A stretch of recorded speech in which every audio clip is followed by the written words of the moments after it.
Okay, good day everyone. So I get asked a lot, what camera do I use to record my little videos when I'm out on the bike? Now this is the one.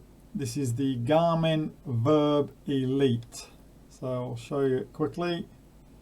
That's what it looks like. Little bits where the USB and that go in the back there. And then that's the on off, and then that is what it looks like on the top. So if I turn it on, it's now on. When the green light's on, it's on, and then it'll start to flash usually. So there you go, that is it. So it'll flash red when it's running, it just flashes red.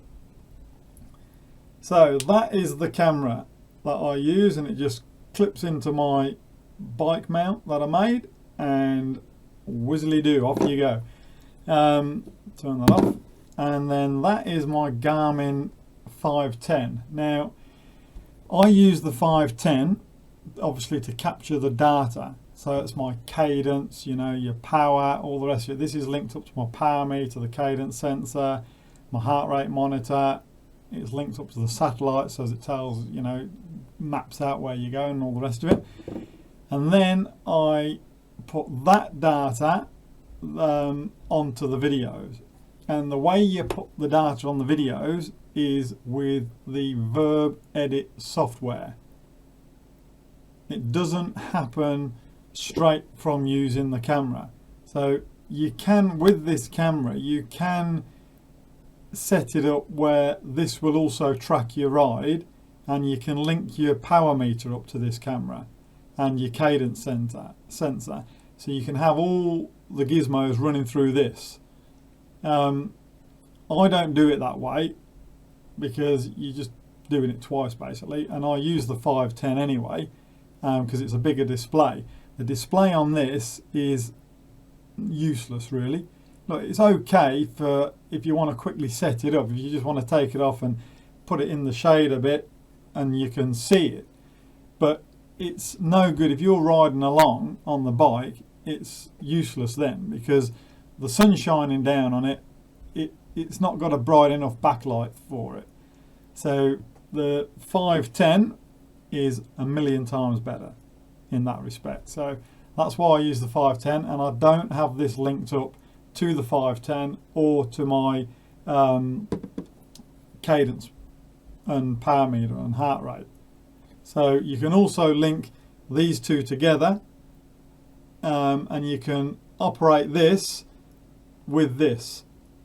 So there's all sorts of ways you can do it, but the easiest way to do it is have the two, use that as your main machine, and this one just for doing the video, and that's all I use it for, is just capturing the video.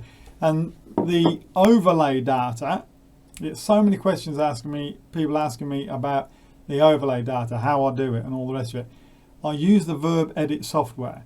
Now you can use any camera you like to put the overlay data on. So if you want to just take out your normal video camera, if you've got a camcorder and you want to ride along holding it like this, whizzing along, you can then use that film, put it onto the Virb Edit software, and you can put the overlay from the data you get from this, your fit file out of this, you can then put that onto that video. So you can put it onto any video, as long as it's, I think it's MP4 is what the Virb Edit software works in.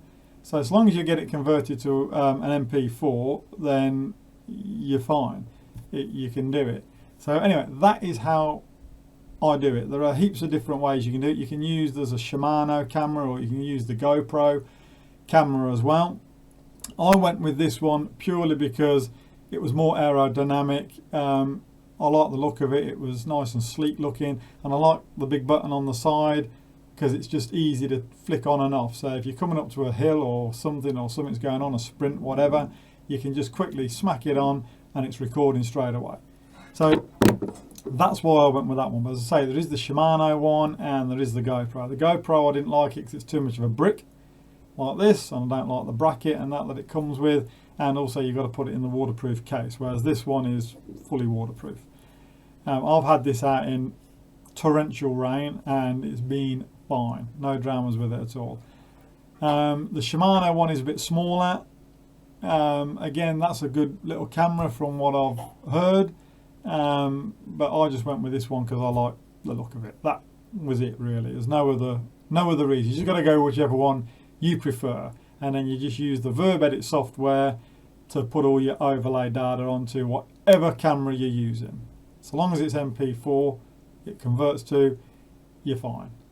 Anyway, that is it. You got any questions or comments, you can post them down below.